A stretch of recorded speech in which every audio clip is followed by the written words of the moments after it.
वक्त की बड़ी खबर आपको बता दें, रवनीत सिंह बिट्टू ने राहुल गांधी पर मुतनाज़ा बयान दिया है। रियल एस्टेट मिनिस्टर हैं रवनीत सिंह बिट्टू, जिन्होंने बयान दिया है कि मुल्क का नंबर 1 दहशतगर्द राहुल गांधी है। राहुल गांधी को दहशतगर्द करार दिया है। अमेरिका में राहुल के बयान को लेकर नवनीत ने यहां उन्हें घेरा है। इसके साथ ही आपको बता दें, रवनीत के जरिए मुतनाज़ा बयान दिया गया। राहुल गांधी मुल्क के दुश्मनों के साथ है, रवनीत बिट्टू ने यह बयान दिया है। रेल राज्य मंत्री हैं रवनीत सिंह बिट्टू, कांग्रेस नेता राहुल गांधी पर मुतनाज़ा बयान देते हुए नजर आए। उनको देश का नंबर 1 आतंकवादी करार दिया। अमेरिका में राहुल के सिखों पर दिए बयान की आलोचना करते हुए रवनीत बिट्टू ने कहा है कि देश के दुश्मन राहुल गांधी हैं और समर्थन में आ गए हैं। वो दहशतगर्दों के राहुल गांधी की बातों को सराह रही हैं।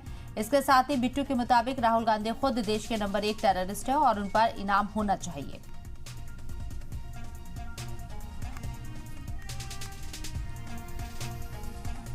देख लीजिए, जो देश के दुश्मन जो बारूद गोली हर टाइम मारने की कोशिश करते हैं, उड़ाने की कोशिश करते हैं जहाजों को, ट्रेन को, रोड्स को, जब वो लोग राहुल गांधी की सपोर्ट में आ गए, आप अंदाजा लगा लीजिए राहुल गांधी खुद देश के नंबर 1 टेररिस्ट, अगर किसी को मेरी ख्याल से किस पे इनाम होना चाहिए पकड़ने के लिए, या देश का सबसे बड़ा दुश्मन जो जिसको लानना चाहिए एजेंसीज को, वो आज राहुल गांधी है।